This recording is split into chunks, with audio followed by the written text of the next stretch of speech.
Hey guys, here is how you put in the functions for multiplication and for average.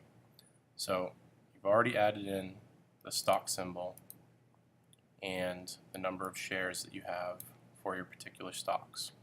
Now what you need to do is you need to go up to the value cell in I3, and here's where you're going to enter your first product function, or the multiplication function.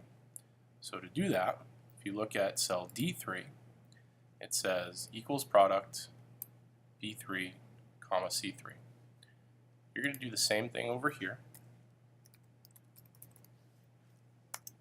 except you're going to do it for G3, comma H3, because you want to multiply the closing price and the number of shares for Amazon to get the value of it. Once you do that, hit enter. Next, if you right-click on that cell that you just did the function for and go to copy, sorry about that, select with your left mouse button and drag down to select all of the cells where you're going to paste this. Now right-click and hit paste, and all of these cells will now have that function in it. Do the same thing down here as well, and here. Now I've chosen Nike stock over here, and let's say I bought 100 shares of it. And for this stock I will do Apple,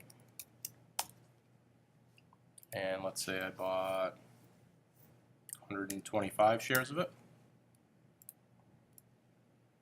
The last function you're going to try and do now is the average price.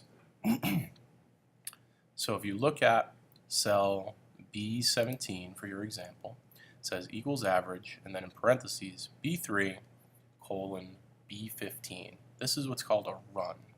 So it's telling Google Sheets to take everything from cell B3 all the way down through cell B13 here, actually B15, because eventually you'll put some other things in there. So we'll go over to Amazon, and we're going to write equals average, parentheses, this time it's going to be G3 colon G15.